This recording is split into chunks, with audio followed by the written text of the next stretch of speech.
We all know that feeling, right? That itch to get better, to really see improvement in something you care about, like learning a new skill, Hmm. maybe coding, maybe cooking, maybe hitting a volleyball harder, smarter. How do you get there fast? That's the big question, isn't it? And specifically for volleyball hitting, what keeps coming up in, well, in the research, things like USA volleyball guidelines, coaching guides, even what elite academies are doing. It's this idea of consistent and really focused practice, targeted drills. Right. So that's our mission today, basically, to dig into how structuring your hitting practice with these kinds of focused, consistent drills, how that might be the most effective way to really boost your skills. To become a better attacker. Exactly. So this idea of targeted drills, what is it really? Good question. It's not just about swinging your arm 1,000 times. It's the quality, the intent behind every single swing.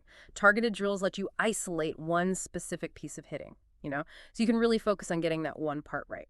Makes sense, like a musician maybe practicing scales over and over before they tackle a really complex concerto.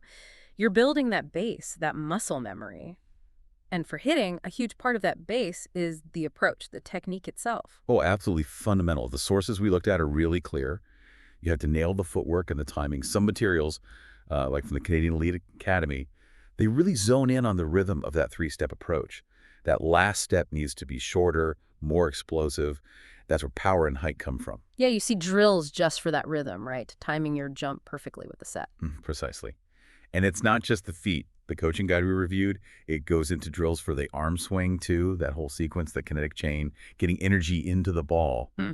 and body control while you're actually in the air. You need to be balanced, controlled through the whole motion. Otherwise, power and accuracy they disappear. And something that's often, underestimated, hand-eye coordination. You could have the perfect approach, a killer arm swing, but if your eyes aren't locked onto that ball from the setter's hands, if your hand doesn't connect cleanly, well, the hit just won't be effective. So drills for visual tracking, reacting to the ball, critical. Absolutely critical. And what's really telling is that even at advanced levels, like with the Canadian Elite Academy's hitting focus sessions, they're not just letting experienced players bash away. They're still doing these super targeted drills, refining those core techniques. That's fascinating. It really drives home that it's not a learn it once and you're done kind of thing. Not at all. Consistent, focused work on approach, arm swing, hand-eye. Yeah. It's a continuous refinement process. Doesn't matter if you're a beginner or a pro. Okay, so you've got the mechanics down, feeling solid.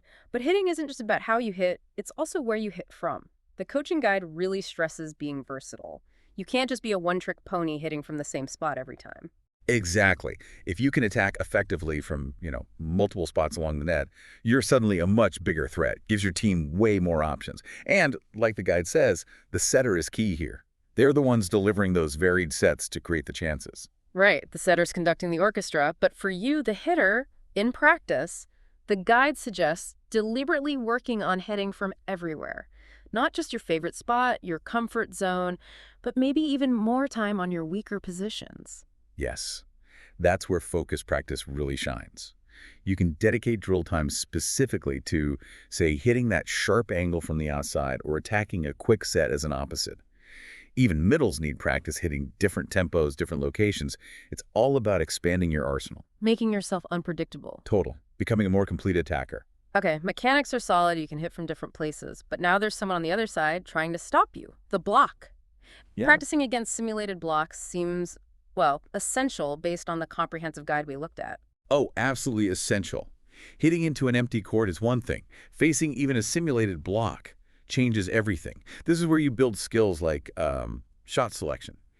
Seeing the court. You have to learn to read the block, see the gaps, notice if the blocker's cheating one way. And the guide talks about drills specifically for this, right? Like a coach just standing there with hands up or a teammate acting as a blocker. Yep.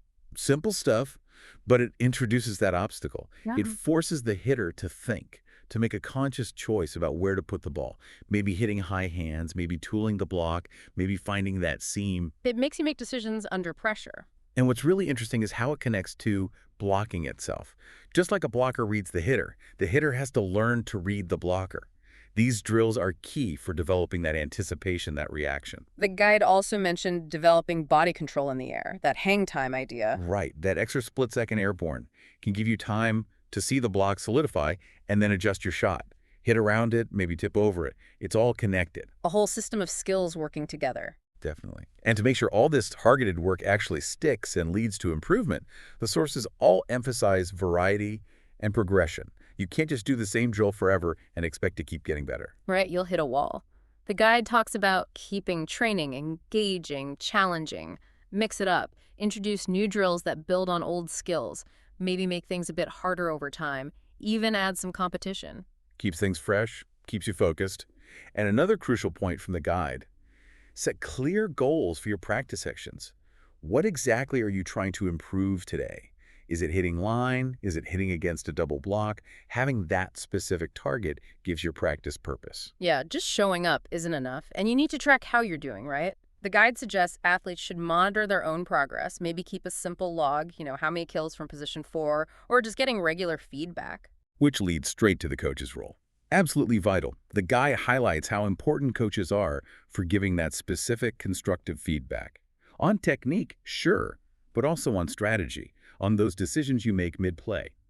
They see things you might miss. Okay, we've hit the physical stuff pretty hard, mechanics, positions, blocks. But the comprehensive guide also touched on the mental side of practice, and that feels, well, just as important, even if it's sometimes overlooked. Couldn't agree more. Mental prep and physical execution are totally intertwined. The guide actually encourages visualization. Like, before you even start your approach, picture the whole thing perfectly. The steps, the swing, the contact, the ball landing, exactly where you want it. Creating that mental success loop. And what about dealing with mistakes? Volleyball's full of them. That's where mental toughness comes in, something the guide also brings up. Being able to shake off an error quickly, maintain your confidence, even when things aren't going perfectly. That resilience is key. And how does practice help build that? Well, this kind of consistent, focused practice, it does more than build physical habits. By drilling the right techniques over and over, you build mental confidence too. You know you've put the work in. That makes it easier to stay positive, stay focused, even when the pressure's on in a real game. So wrapping this up, it seems really clear from digging into these different sources. Consistent, focused practice, especially using these targeted hitting drills, it's just foundational if you want to become a skilled, effective hitter in volleyball. Yeah, we've seen how zeroing in on the approach and technique, practicing hitting from all over the court, and learning how to handle hitting against blocks, those are really the essential building blocks. And by breaking hitting down like that into these manageable targeted chunks and just putting in consistent effort, that's how you can really see significant jumps in your game. Which, leads to a final thought for you, the listener. How can you maybe take these ideas, consistent practice, focused drills, and apply them outside of volleyball? Think about your own goals, skills you want to build. Could breaking things down into smaller, targeted steps be a powerful way for you to learn and grow? Definitely something worth thinking about. If you want to explore this more, check out the source materials or look for more resources on volleyball training. Thanks for joining us for this deep dive.